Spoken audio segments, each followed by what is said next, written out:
Ok, jóvenes, entonces creo que podemos empezar hoy día. Eh,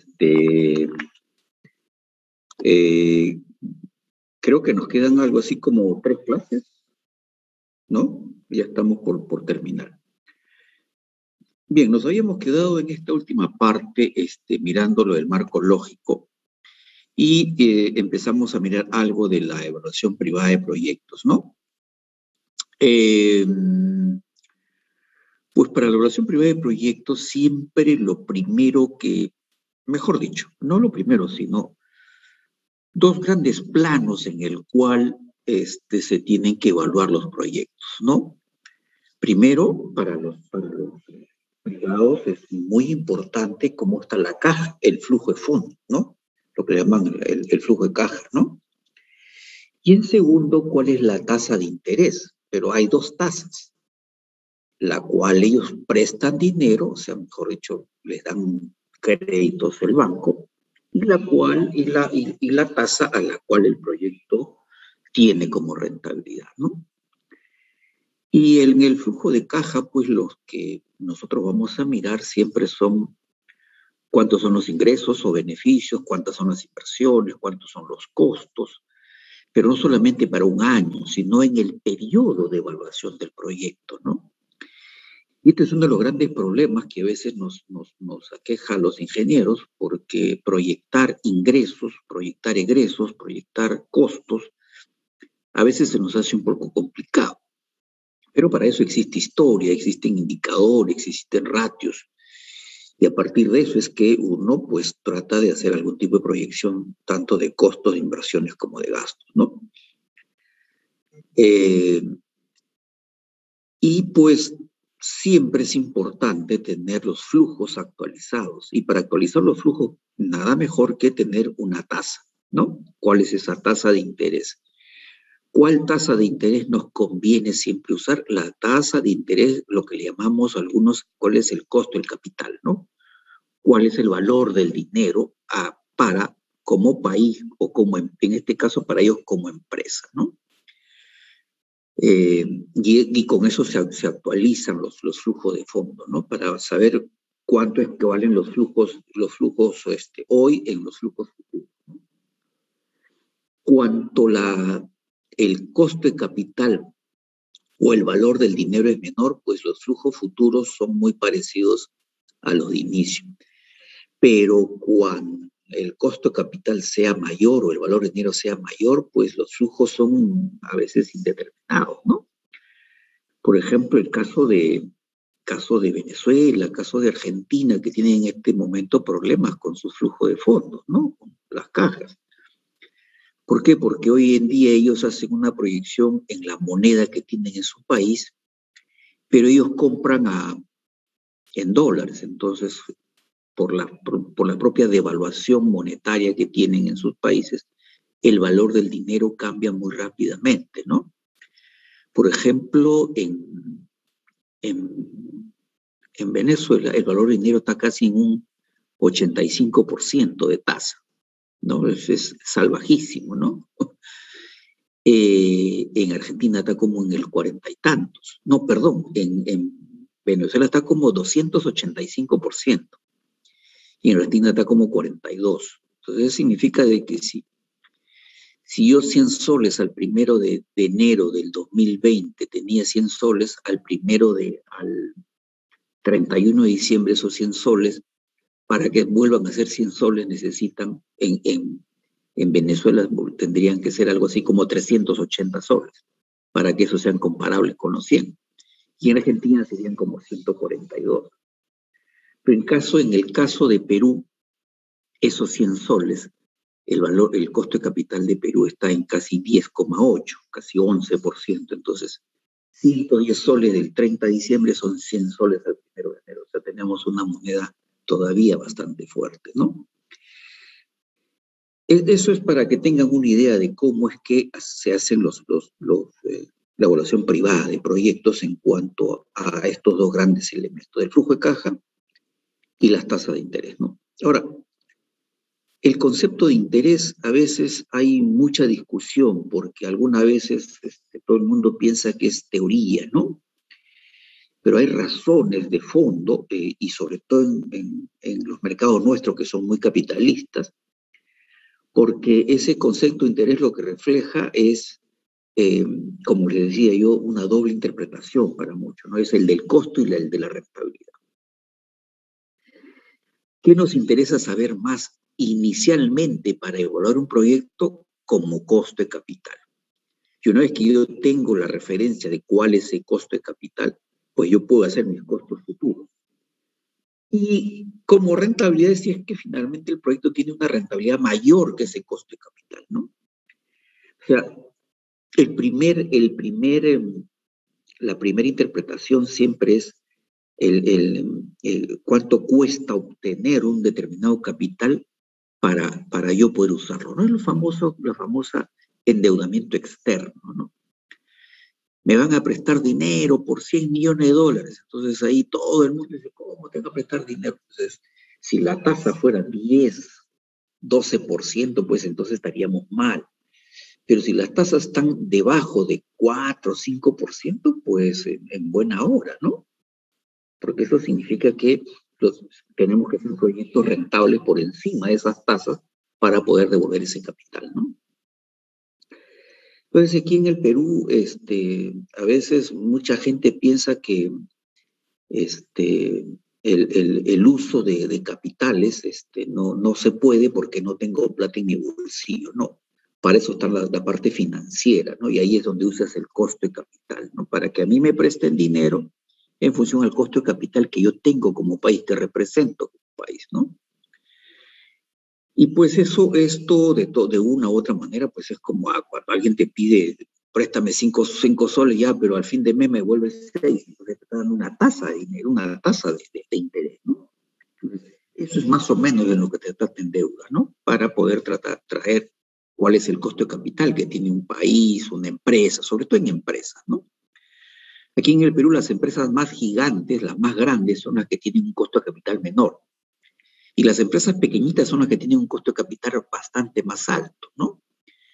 Y parece, todo el mundo dice, pero ¿cómo puede prestarle a una chiquitita con un capital tan alto? Claro, pues es que digamos, la espalda de pago es mayor en una que en otra. Y lo que normalmente la banca necesita es correr menos riesgos, ¿no? De perder dinero, ¿no? Si una cosa es prestarle a alguien que factura 1.000 millones al año, ¿no? Y te presta solamente 100 millones, y alguien que te quiere prestar 100 millones y solamente factura 50. Entonces, no hay una relación de cómo se va a hacer el pago, ¿no? Entonces, de eso se trata más o menos para hacer la evaluación privada de proyectos, ¿no? Bueno, y la parte otra, como rentabilidad, como retribución del capital, pues esto va muy de la mano. Eh, Vamos a ponerlo así, en función a los riesgos que corre ese capital para que pueda ponerse en ejecución un proyecto, ¿no? Por ejemplo, las empresas de telecomunicaciones aquí en el Perú y las empresas eléctricas también y algunas electrónicas tratan en lo posible de usar, primero, costo de capital de banca gigantesca, y segundo, la retribución de capital, o sea, la tasa con la cual van a recibir esa retribución exigida de ese capital para poner en operación algún proyecto, eh, siempre se mide en función a los riesgos que se corren, ¿no? Los grandes proyectos peruanos sufren por muchos riesgos y a veces pues no llegan a fundirse por riesgos. El mayor riesgo que siempre se tiene aquí en el Perú es la parte de la corrupción, ¿no? Eso es lo que nos ha afectado en gran forma muchos de los proyectos que se han hecho y que se han hecho de buena fe, pero que finalmente no se llevaron a cabo, pues porque el riesgo que se corrió no era un riesgo ni siquiera técnico, ni siquiera económico, era un riesgo más político que luego se convirtió en corrupción, ¿no? ¿Y qué cosa es el riesgo, no? El riesgo es un efecto negativo en el proyecto, un acontecimiento puntual, ¿no? Por ejemplo, tú hiciste una red, la red dorsal, pero no llegaste a meterle tráfico. ¿Pero por qué? Si todo estaba hecho para que se meta el costo del megabit era bien barato, porque ahí viene el problema, ¿no? Entonces hay una cuestión puntual de riesgo que, pues, fuerzas externas te hacen de que ese riesgo que tú lo veías como mínimo se hace muy alto, ¿no? O, por ejemplo, como dice acá este ejemplo, ¿no? Un incendio, como puede ser un acontecimiento puntual. O también puede ser la variabilidad de los flujos, ¿no? De los flujos futuros. ¿Y eso a qué se debe? En función a inflación y devaluación de cada país también, ¿no? Por eso es que siempre se dice, no sé si ustedes se han dado cuenta que cada vez que entra un nuevo presidente siempre dicen, lo que queremos es estabilidad jurídica. Significa que lo que te están diciendo es que las leyes ni los tributos cambian, ¿no? Porque si las leyes y los tributos cambian, lo que estás haciendo es tener un mercado inestable y por lo tanto tus flujos futuros pueden tener muchos riesgos, ¿no? Y esto pues es una de las cosas que finalmente es lo que se presenta como la volatilidad de los elementos positivos, ¿no? Por ejemplo, ¿qué es lo que necesitamos para la energía eléctrica? Que haya demanda, que cada vez se consuma más electricidad. Pero ¿qué pasa si yo mismo en casa cada vez quiero consumir menos electricidad? Pues se cae la demanda, ¿no? O sea, eso es ese riesgo de volatilidad. Hay elementos positivos de cara a la población o de cara a la industria. Cuanto más megavatios hay es porque hay más industria. Pero, ¿qué pasa si no crecemos en industria? No crecemos en energía. No crecemos en carreteras, ¿no? Entonces, eso es el famoso concepto de elemento positivo, ¿no? Por ejemplo, no hace mucho se ha mostrado de que ya el tren eléctrico, la línea 2, ya está en marcha blanca. Entonces ahí, por ejemplo, los elementos son positivos. Entonces significa que los flujos que se esperaban recién para el 2023, ya a lo mejor pueden ser tomados a partir del 2022. Entonces ya es un concepto de valoración de opción real, de algo que se va a dar, ¿no? O algo que ya está hecho, pero que no se usaba por A, B o C de cosas, pero ahora ya está avanzando, ¿no? ¿Alguna pregunta? Si tienen alguna pregunta, adelante. Sigo.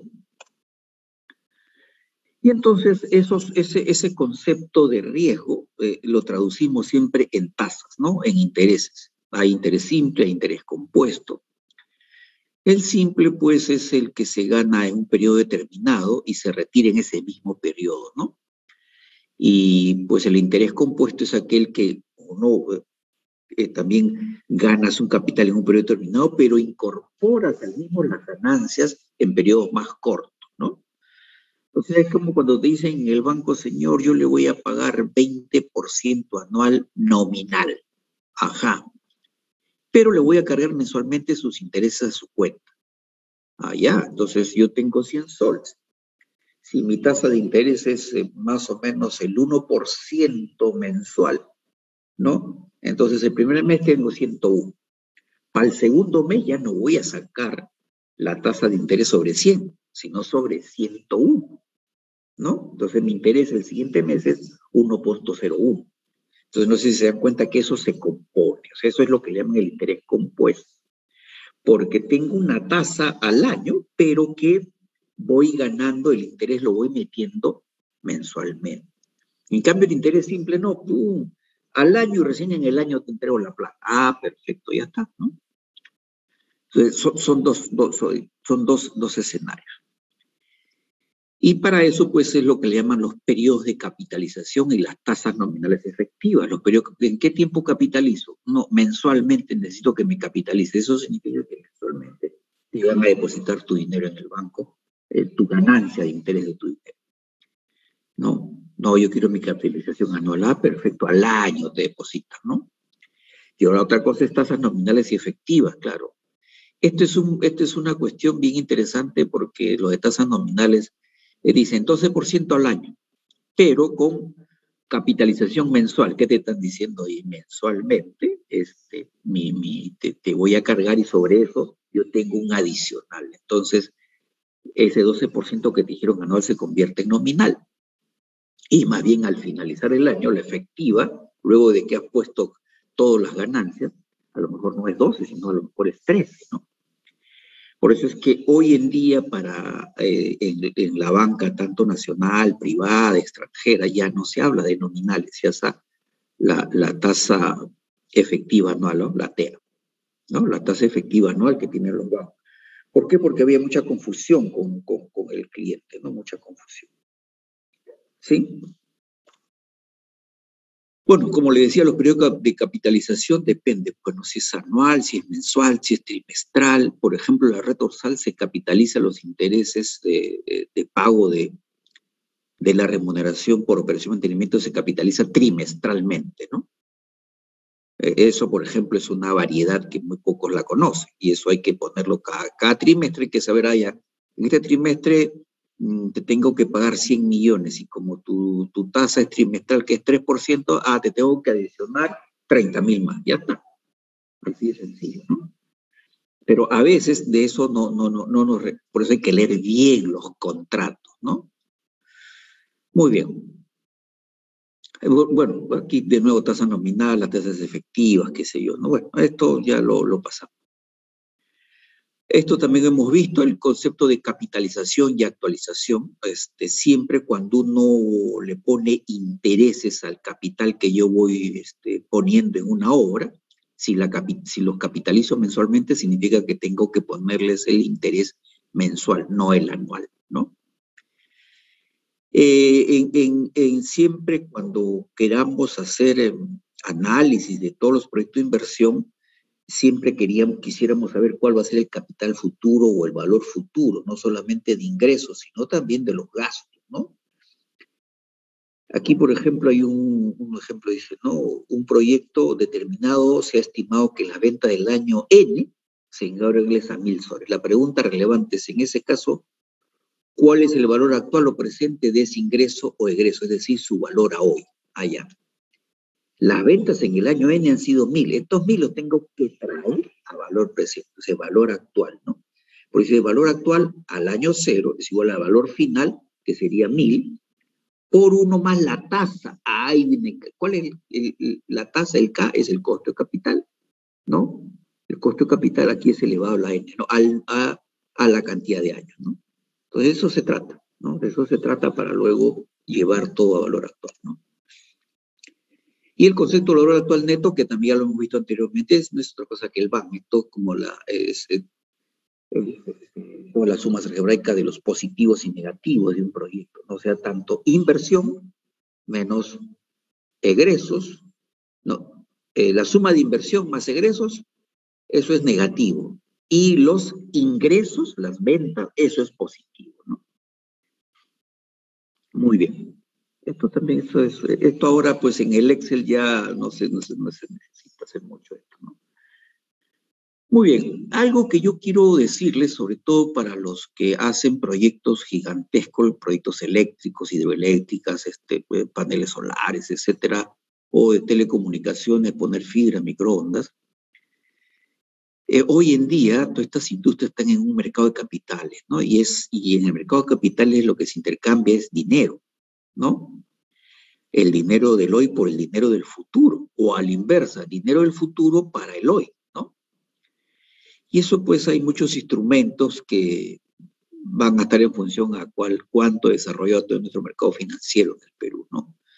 Lo bueno que en los últimos 7, 8 años, no más, ya un poco más de 10 años, sí, un poco más de 10 años, del 2011, no, 10 años, del 2011 a la fecha, los instrumentos de financiación para el desarrollo de mercado de capitales en el Perú avanzó muchísimo, ¿no? Cuando estuvo el ministro Alonso Segura hizo una revaloración del mercado de valores, ¿no? Del mercado de capitales.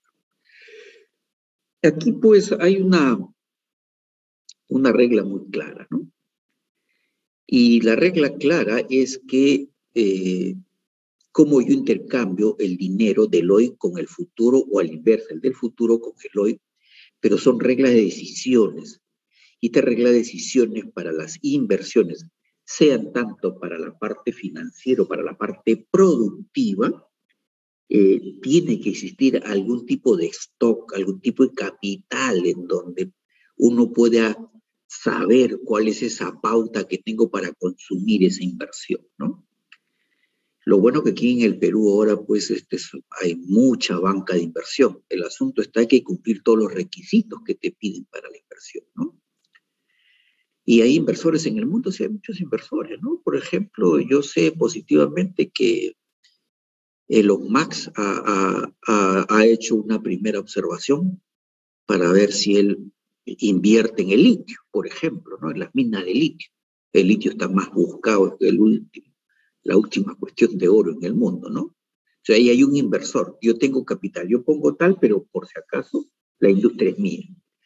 Entonces ahí hay que sopesar, oye, un momentito, es estratégico, estudia, ¿qué tal si vamos a medias? Una cosa por el estilo, ¿no? Hay que empezar a tratar ahí, ¿no? Y lo que normalmente siempre espera un inversor es, yo invierto 100, ¿cuánto deseo ganar? ¿No? Ese es el flujo futuro, ¿no? Si yo invierto 100 millones, yo quiero que me vuelvan 110 millones. ¿Qué le estoy diciendo? Que mi tasa es 10% al año, ¿no? En un año yo quiero que me vuelvan 100. Entonces, eso es lo que te está diciendo, ¿no? Y pues, muchas veces cuando se hacen estos proyectos, pues, a veces los que toman la batuta de hacer cursos de acción, a veces o los ponen en ahorro de fondos y lo dicen, los consumo mañana y cuando menos se dan cuenta, ese dinero ya no vale, ¿no? Por eso es siempre importante tener un cronograma de desembolso, de flujo de dinero para las obras, ¿no?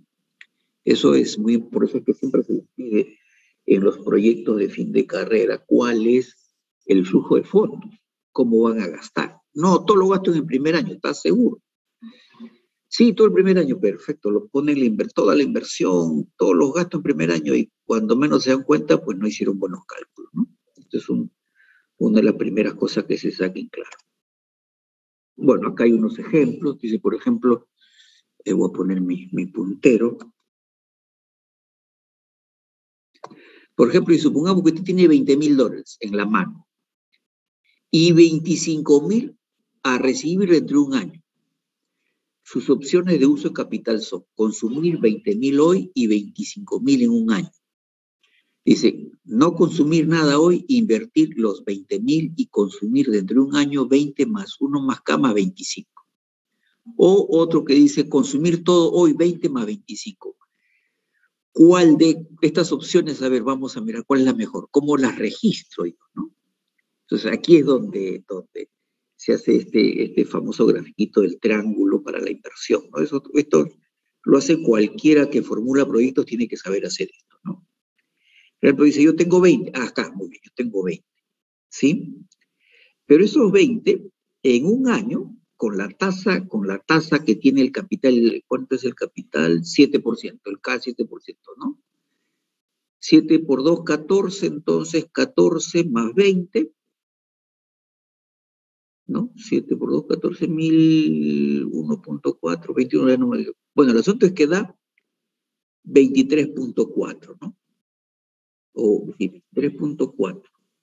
Entonces, o 20, o invierto eso 20 más 23.4 es 43.4. ¿Qué hago? ¿Qué es lo mejor? O en la otra parte tengo 25, ¿no? Que es el 20 más 1 por 1.07, o me voy a 46.4. ¿En dónde estoy? Ah, me dicen que aquí estoy, no este es mi pendiente, aquí estoy. 20 el primer año y 25 en un año, ¿no? En un año.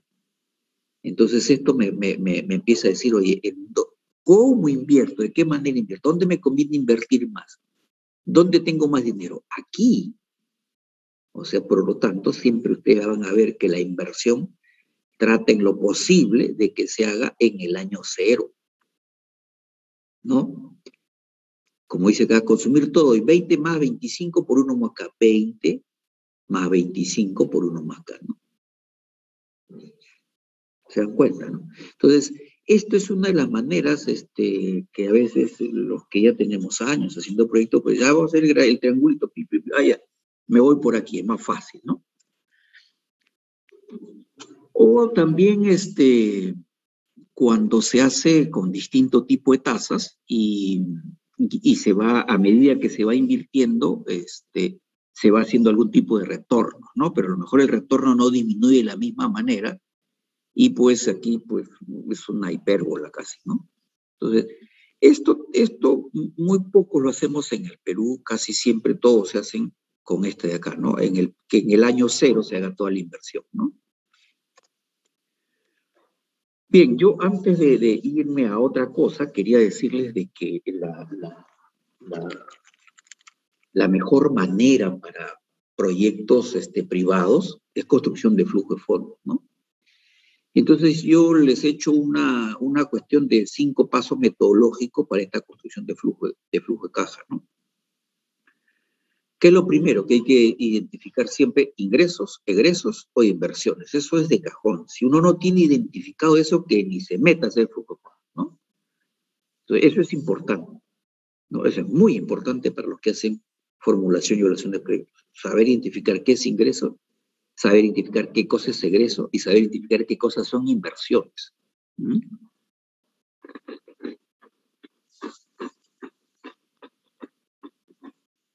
Una galletita. Muy bien. Una vez que yo he identificado eso, tengo que medirlos. Y la medición tiene que ser en las mismas unidades y muy específicas. Yo he visto alumnos en tesis que ponen sus ingresos en soles, pero sus egresos y sus inversiones en dólares. Todas tienen que ser la misma unidad. ¿Mm? Por eso dice en unidades de medida específica. Y eso hay que valorarlos en dinero. La medida siempre debe ser una, ¿no? Hay que ordenarlos en el tiempo, año 0, año 1, año 2, etcétera, ¿no? Y saber qué va a ocurrir en cada año, ¿no? Y luego hay que hacer una comparación para determinar si es ingreso o egreso, ¿no? Lo que nos sale al final como flujo de fondos. Hay muchas, ¿no? Hay muchas maneras que sugieren para hacer flujo de fondos. Yo trato en lo posible, siempre a ustedes les digo, dado de que van a hacer una tesis, hacer un proyecto puro, ¿no? O sea, es decir, que lo financien con capital propio, de tal suerte de que no se pierdan en el flujo de financiamiento, ¿no? Este proyecto puro separa lo que siempre, ya cuando ustedes estén ya en la industria, le van a pedir, no, yo no solamente quiero el flujo de caja, yo también quiero el estado de resultados, ¿no? Y el estado de resultados ahí lo que se incluye son los movimientos contables, ¿no? Sobre todo porque, ¿por qué se incluye esto? Porque hay algo que no debemos olvidar, toda empresa que invierte o que gasta, paga impuestos, ¿no? O sea, al pagar impuestos eso es la parte de la tributación, ¿no? Que este modelo, uno de los pocos inconvenientes que tiene es que probablemente si es un Excel pueden ser muchísimas líneas, ¿no? Y se hace muy dificultoso leer ese flujo de fondos y a veces hay que agruparlo, ¿no? Más o menos este es el armado. No sé si se los llegué a mostrar la clase pasada, pero aquí están, ¿no? ¿Qué son los ingresos?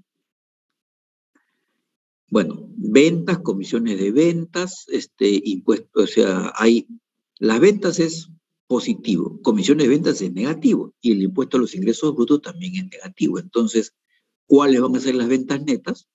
O sea, 1 menos 2 menos 3, ya está. Esto puede ser una línea. O a lo mejor, pues si quiero tenerla todos separaditos, mucho más fácil, ¿no? ¿Cuáles son los egresos? Los egresos, ¿qué mercadería se vende? El costo de la mercadería vendida, el costo de administrar, el costo de comercializar, la depreciación, y por ahí siempre se deja otros costos que no vaya a ser de que te olvides de algo, pues le pones en otros costos, ¿no? ¿Cuántos son los egresos? Pues la suma de todo esto, ¿no? ¿Cuál es el resultado antes del impuesto? Antes del impuesto de las ganancias, ¿no? O sea, si estos son mis ingresos y estos son mis egresos, entonces y el resultado antes de impuestos es 4 menos 10, ¿no? Entonces, Este resultado, pues a ese le impongo el impuesto, 12 por la alícuota, ¿no? La alícuota, ¿cuánto es el impuesto a la ganancia? Depende del monto, ¿no? Si tienes una ganancia, no sé, pues de 10.000 soles, ¿cuánto es la alícuota? Nada, entonces no pagas nada. Pero si tienes una ganancia de 20, no, eso paga 8%, entonces por 8, ¿no? Y así, ¿no? Va a depender mucho de esto, por eso se pone una alícuota, ¿no? Y entonces ya pues con eso ya tienes el resultado después del impuesto, ¿no? Que es el total menos ese impuesto. ¿Sí? ¿Alguna pregunta? Inversiones también, ¿no? En el mismo flujo de caja se hacen las inversiones en activos fijos, en capital de trabajo, lo que te prestan para que puedas pagarlo los primeros meses. Cuánto es la inversión, luego se hace la depreciación de bienes y uso en activos, luego se pone en positivo, así que por eso en estos resultados se ponen positivos, ¿no? Depreciación, que es positiva, y entonces aquí ya tengo el flujo del proyecto, ya está, muy bien. Hasta aquí es donde casi siempre hasta donde hacen casi todos los tesistas UNI, ¿no? Pero luego hay que ponerle financiamiento, porque a veces te prestan y eso sale como un ingreso, pero también tienes que pagar intereses a esa deuda. Entonces, ¿cuál es ese pago de interés? ¿Y cuánto estás pagando por la inversión que tú has hecho? ¿No? Ese es el financiamiento que siempre se busca, ¿no? Entonces, aquí ya sabes cómo debería ser. Seguramente va a haber un ahorro por la cuestión impositiva, ¿no? Que siempre tienen hoy en día casi todas las empresas, y ya está, ¿no? Entonces ya está armado el flujo de fondos. Esto es una de las cosas que siempre se pide en la evaluación, en la formulación y evaluación de proyectos, y a veces pues no se hace, ¿no? Sobre todo el ingeniero trata de no hacer. Bueno, aquí está una explicación más interesante, no sé si les gustará. De nuevo voy a ser repetitivo para que no se olviden sobre cuáles son las técnicas de evaluación de proyectos, ¿no? Siempre no se olviden que hay que definir modelos de control y que esos podrían ser no solamente experimentales, sino a veces hay no experimentales o cuasi experimentales, ¿no? Pero que lo primero que tienen que hacer es evaluar la población beneficiaria antes y después de cuando se interviene con un proyecto o tal o cual localidad, ¿no? Y también que la técnica más usada para esa evaluación de proyectos es el análisis costo-beneficio, el costo-eficiencia y el costo-efectividad, ¿no? ¿Cuál es el más usado? Análisis costo-beneficio, ¿no? Y debe ser el 98 o 95% de los proyectos se analiza con análisis costo-beneficio, ¿no? Y pues con la aplicación de esta metodología resolvemos algunas de las preguntas propias de evaluación de impacto, ¿no? Cambios en el proyecto, cuál fue su magnitud, cuál fue la contribución al logro de los objetivos, ¿no? Esto no se olviden de que esto siempre hay que mencionarlo, ¿no?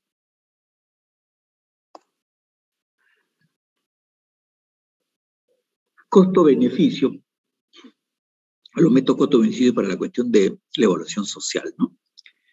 Entonces esto también ya lo hemos visto anteriormente, que es la suma de beneficio menos costo sobre 1 menos la tasa, y eso hay el BAN, el valor actual neto, ¿no?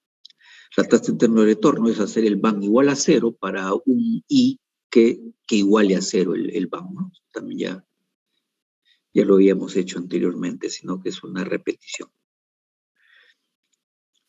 Aquí hay un pequeño ejemplo, ¿no? Para que lo vean, el cálculo de un BAN, ¿no? Dice, por ejemplo, vamos a ver, calcular, suponga que un servicio de salud especializado en cardiología ha decidido ofrecer al resto de los servicios de salud del país un curso de capacitación en esta especialidad como una forma de incrementar los ingresos propios de la institución. ¿Le conviene al servicio realizar esta actividad? En otras palabras, ¿le es rentable este proyecto? Interesante la pregunta. La preparación del curso demora 2 meses y el costo de prepararlo. Y el costo de preparar los desarrollos de guías materiales es de 3 millones de pesos. Valor a pagar por adelantado. El curso se repetirá 3 años consecutivo, del primero a los 12 meses de iniciar la preparación de los cursos. El costo de operación anual es de profesores, salas materiales de 5 millones, pagados al principio de cada curso. La matrícula que también se paga al inicio del curso es de 450.000 por alumno, y se debe calcular en cada curso que se matriculan 15 alumnos, ¿no? Asuma además que la tasa de descuento relevante para el servicio es de 12%. ¿Está bien?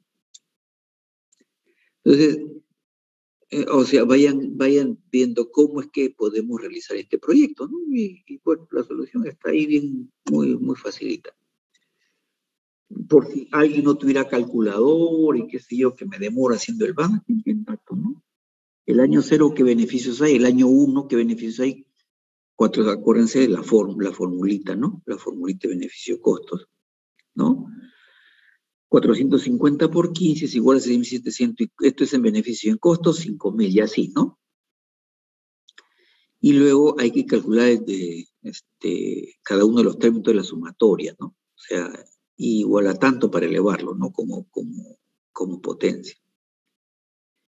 Y ahí pues nos damos que vamos a hacer los cálculos de la sumatoria desde el I igual 0 hasta el I igual 3 para saber cuánto tengo de beneficio, ¿no? Bueno, según esto, en todos los casos tengo 6.750 beneficios y 5.000 de costo.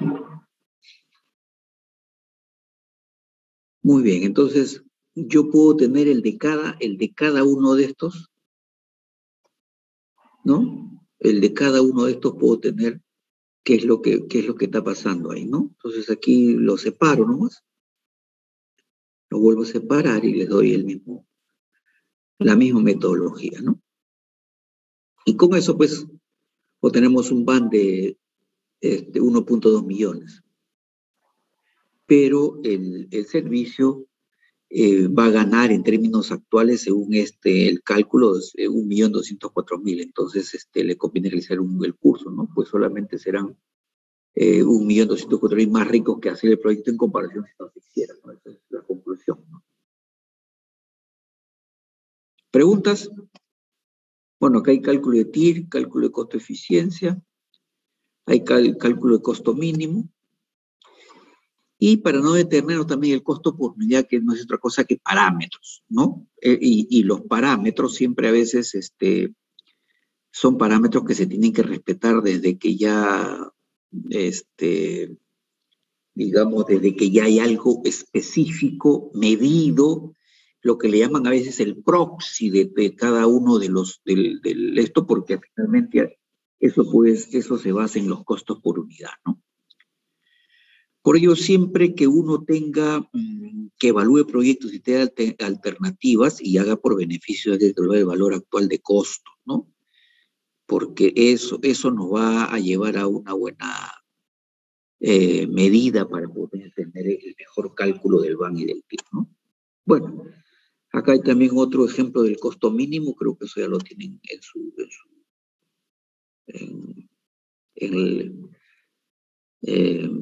en las transparencias alcanzadas, ¿no?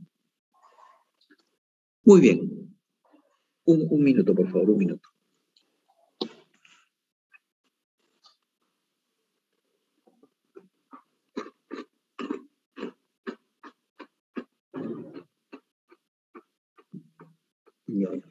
Ya, está bien. Bien. Entonces, de todo lo que hemos hecho, yo he tratado de hacer un resumen de cómo se evalúa el proyecto, ¿no? ¿Y cuál es el objetivo de la evaluación? Es determinar cuál es la alternativa más eficiente que resuelve el problema, ¿no? Y eso de eficiente no solamente es desde el punto de vista tecnológico, sino desde el punto de vista de la sostenibilidad del proyecto, ¿no? Entonces aquí te ven los pasos que se han mencionado: identificar beneficios sociales, estimar costos sociales, estimar beneficios sociales con y sin proyectos, ¿no? Y luego mirar el flujo de beneficios sociales incrementales, ¿no? El flujo de costos sociales incrementales. Yo no sé si se dan cuenta que esta estimación de flujo de beneficios y costos es clave para toda la evaluación, ¿no?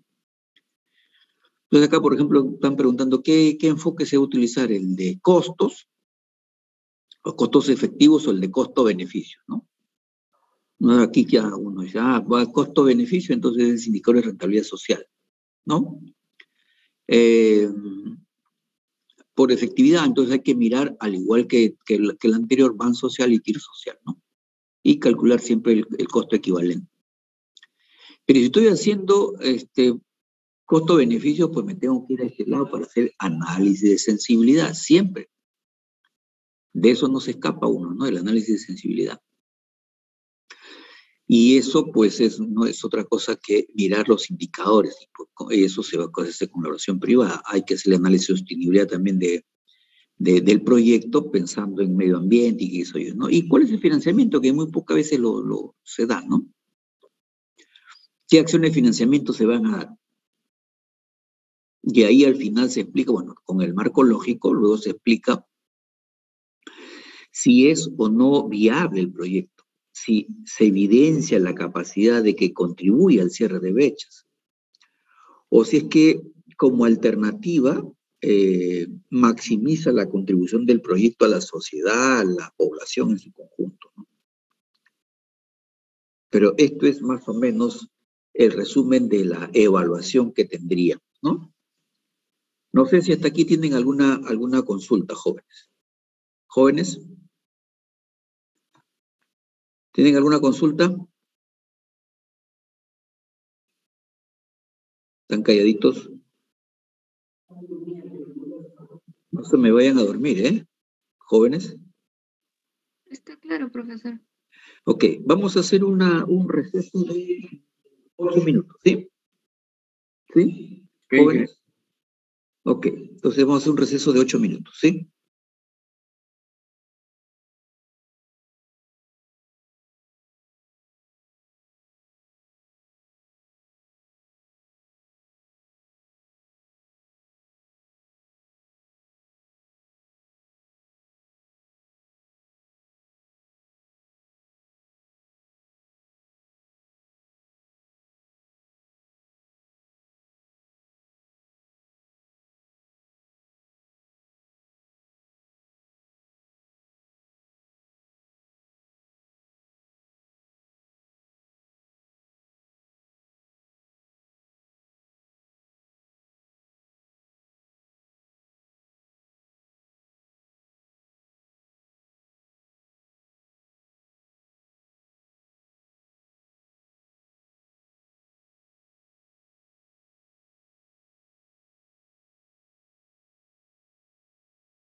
Jóvenes, ¿me escuchan? Ay, Ingeniero. que sí, no sé qué le ha pasado a esto, un ratito. Algo le pasó a esto que no pasaba. Un minuto, no sé qué pasa cuando esto sucede. Ay, Dios mío. No quería pasar la transparencia.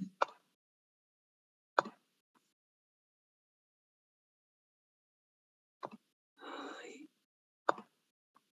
Creo que ahora sí. Ya. Bueno, esta hora yo quería hacerles una cuestión un poco práctica.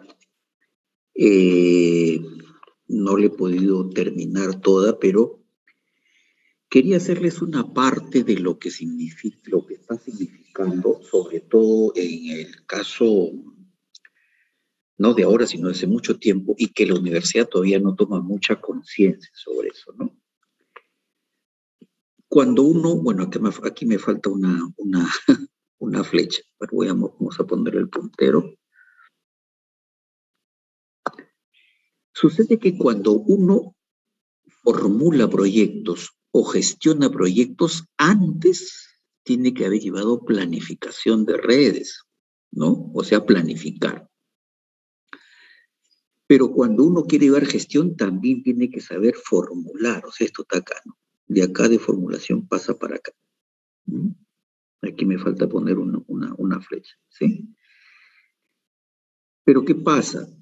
Planificación está fuera, gestión está fuera, formulación está fuera, ninguno es prerequisito. Por eso es que a veces me siento un poco corto de hacer cosas porque algunos están llevando formulación sin todavía llevar planificación de redes, ¿no? O algunos están llevando gestión de proyectos y todavía ni siquiera saben planificar ni formular, ¿no?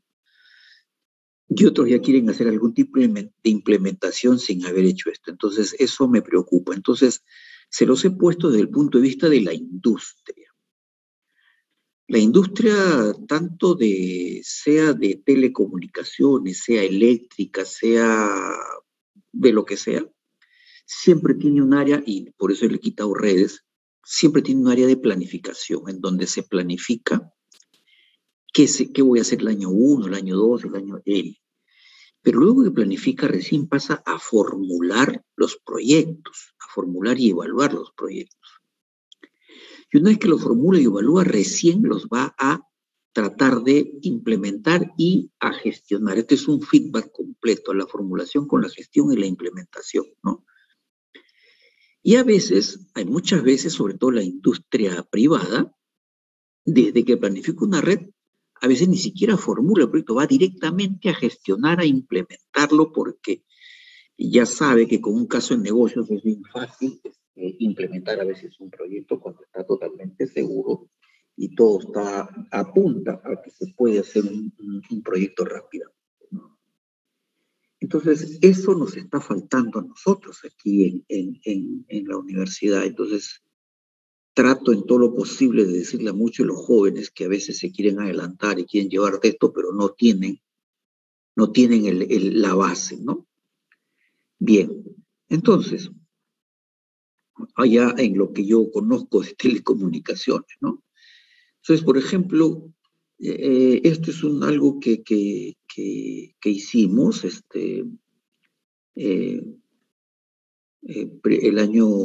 esta planificación se hizo el año 2012, ¿no? ¿Qué queríamos? O sea, decíamos, ¿cuál es nuestra referencia? Nuestra referencia es cómo hemos encontrado todo, prácticamente como estaba la cobertura móvil de telefonía en el año 2005, ¿no? Así estaba. Esta es la cobertura. Aquí ustedes ven la cobertura a nivel de distrito. Miren cómo está la cobertura con 2G. Miren el 2005 cómo está la cobertura, ¿no? No sé si se dan cuenta del color medio naranjita, ¿no? Entonces yo estoy planificando que para el 2013 yo, miren, quería inundar todo con cobertura 2G en esa época, ¿no? Pero esta es una planificación hecha con antelación, perdón, este es del 2007, ¿no? Entonces, esta es mi planificación, ¿no? Estoy tratando de decir, si aquí tenía 2G, ahora quiero ir a así, o sea, iluminar todo el país. Eso es planificar, ¿sí? Pero también, ¿qué cosa es planificar? Es cuál es ese sentido de la dirección, o sea, hacia dónde voy a ir, ¿no? Por ejemplo, yo, bueno, aquí lo he actualizado un poquito, ¿no? Al 2021 yo hubiera querido que el 100% de las carreteras principales tengan cobertura 4G. Eso es mi planificación hoy, 2007, ¿no? Hoy, 2007, quisiera que el 95% de los pueblos rurales tengan acceso a Internet. ¿Cuándo? El año 2021. O sea, estoy tratando de decir hacia dónde quiero ir. Esa es mi planificación. Entonces, para llegar a eso, tengo que hacer proyectos, ¿no? Y entonces, los proyectos lo que hacen es aterrizar la idea, aterrizar lo planificado. ¿Y cómo aterrizo lo planificado? ¿Se acuerdan también que en las primeras clases les decía que los proyectos, todos los proyectos tienen tres grandes patas, ¿no? El alcance, o sea, que son las especificaciones técnicas, el tiempo y el costo, ¿no? Aquí también me falta poner un par de líneas más o de repente 3 líneas más, ¿no? Una línea más que es la calidad del servicio, si es telecomunicaciones, ¿no? La calidad del servicio y, ¿qué es lo último que también a ustedes les he dicho? ¿Se acuerdan? Son 5, alcance, tiempo, costo, calidad de servicio y la otra es la satisfacción del cliente. El asunto es que la parte de la satisfacción del cliente es subjetiva, pero la calidad de servicio no es subjetiva, son con indicadores, es muy objetivo. Entonces,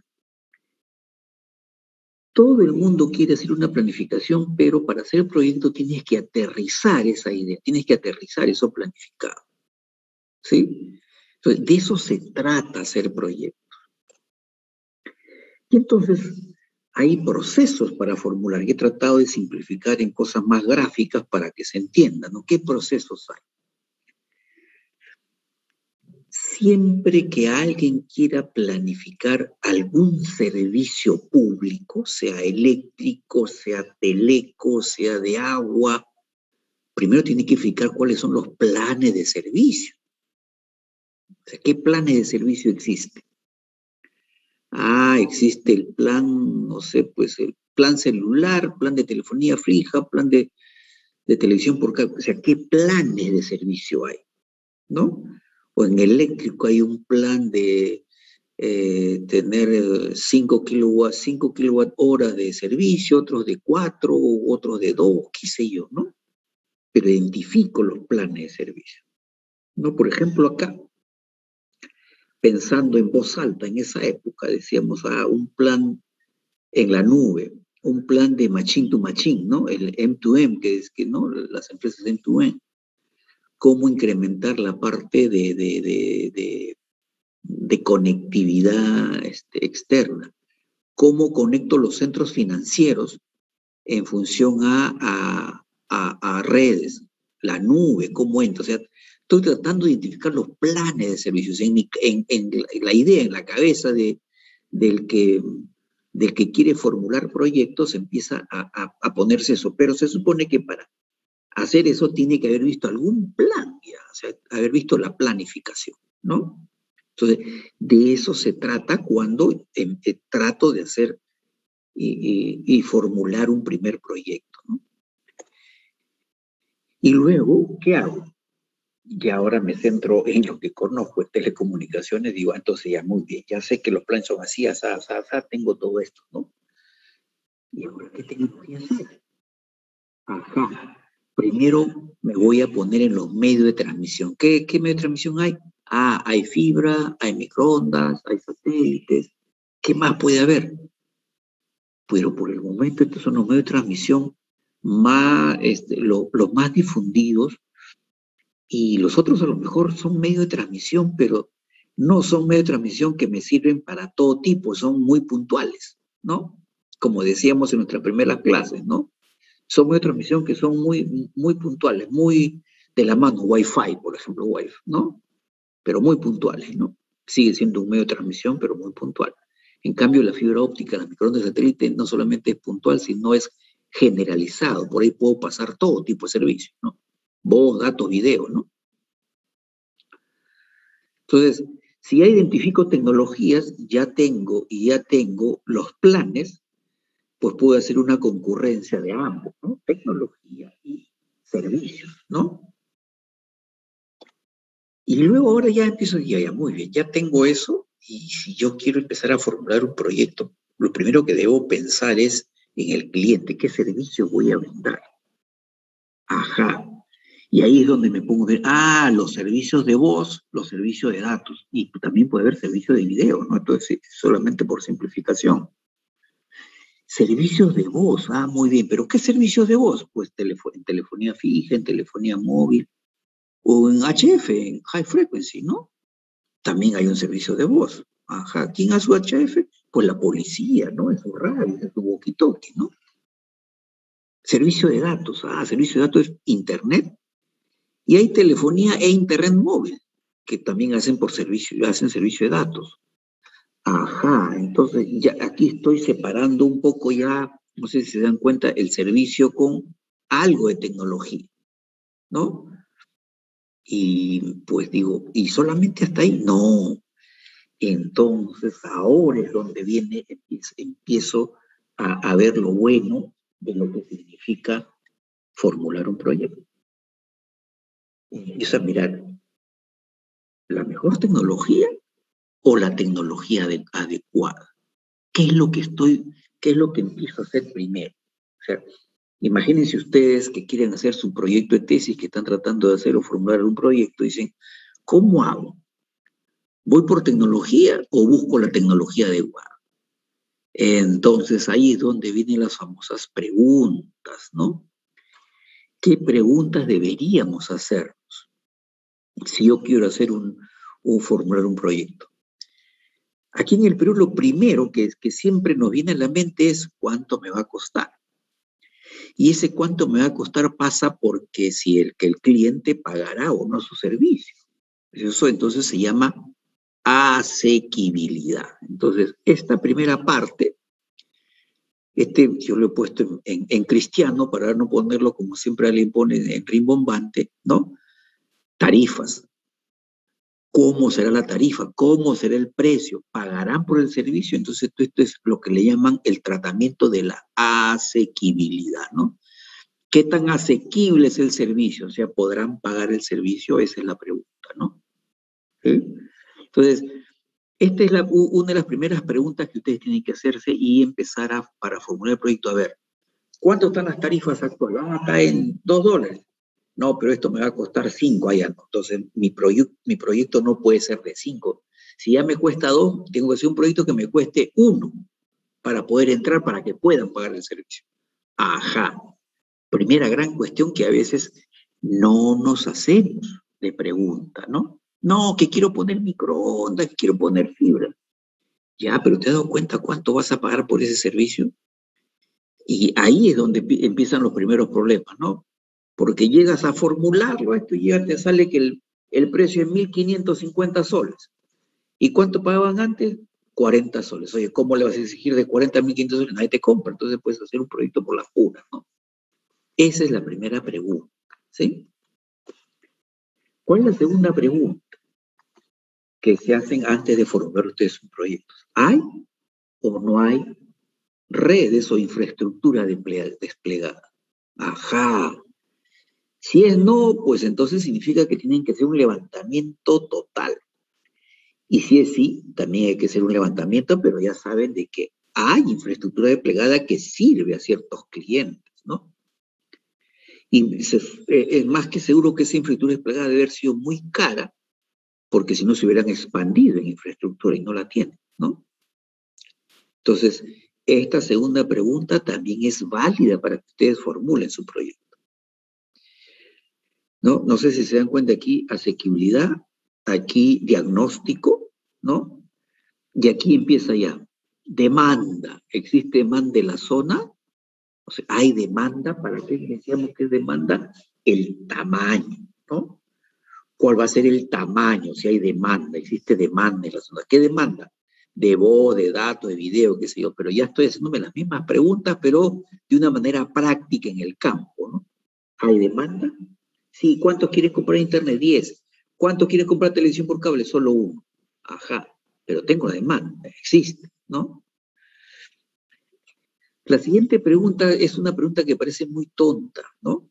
Pero que va muy de la mano con esto. Dice, ¿ya se está brindando servicio?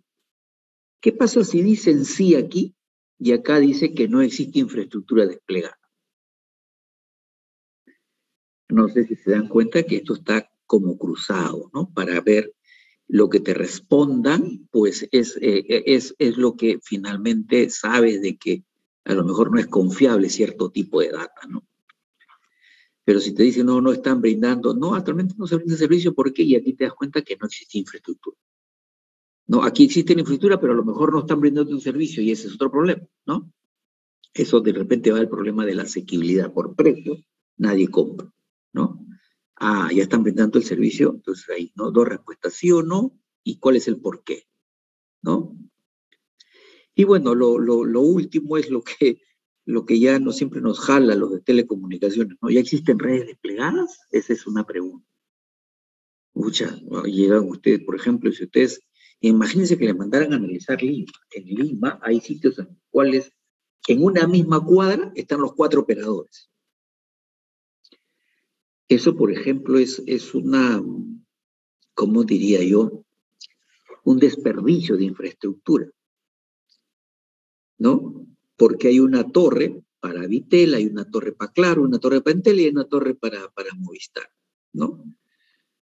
Esto, por ejemplo, por eso es que los señores de American Tower, de Torres Andinas se han mandado a hacer proyectos, porque dicen, no, ya hay redes desplegadas, pero están mal usadas, tan mal estructuradas y les cuesta mucho. Se le dijo a Telefónica, claro, yo les compro sus torres y hizo un proyecto, lo evaluado y les sale totalmente rentable, ¿no? Porque en un solo site ponen a todos los operadores, ¿no? Y entonces mucha de esta estructura que tienen desplegada y que ya no sirve la venden y es un ingreso, ¿no? Entonces, esto de existen redes desplegadas es básico para nuestra primera semana, diría yo, a la hora que alguien se empieza a formular el proyecto. Bien, con esas preguntas luego viene la tecnología, que ya lo habíamos visto, ¿no? ¿Qué tecnología voy a usar? Ah, su macho. Pero esa tecnología que voy a usar va muy de la mano con 5 preguntas. La primera pregunta es, ¿en qué tiempo implemento esa tecnología? Ajá, la implemento en 5 meses, en 8 meses, en 10 meses, en un año. ¿Cuándo la voy a implementar? Esto en función a qué tecnología, ¿no? Voy a usar. Imagínense que quieren usar 5G y todavía no tienen ningún estándar, ninguna tarifa para salir en 5G. ¿Cuánto va a ser el tiempo de implementación? Pues no se sabe porque todavía no hay nada. No sé si me dejo entender. Entonces, eso en función de la tecnología. Luego, se requiere infraestructura a desplegar, y esto va muy de la mano con las antiguas preguntas, ¿no? Si existe infraestructura, dice sí, y acá dice se requiere, sí se requiere. Ah, pero ¿cuánto? Ah, en tal sitio, porque en otro ya existe, ya está. Entonces, sí tienes que hacer esa investigación de si se requiere infraestructura desplegada o no, ¿no? Luego otra cuestión de cara a la tecnología es cuál es el costo. Oye, sigo 5G que me vale $80,000, todavía pongo 4G que me vale $60,000. Por costos, el 4G es menor. Pero entonces ahí sale a reducir otra cosa, ¿no? La tecnología.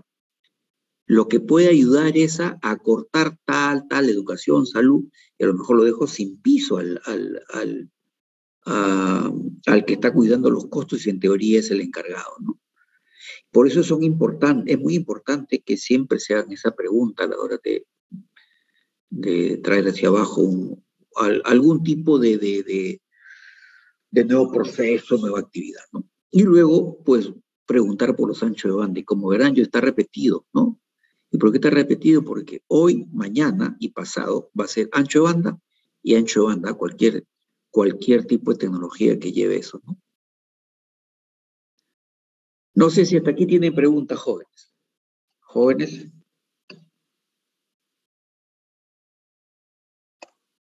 Bueno, yo todavía las otras transparencias las estoy preparando, estoy tratando de hacer un resumen, pero quería, por hoy día quedarme ahí.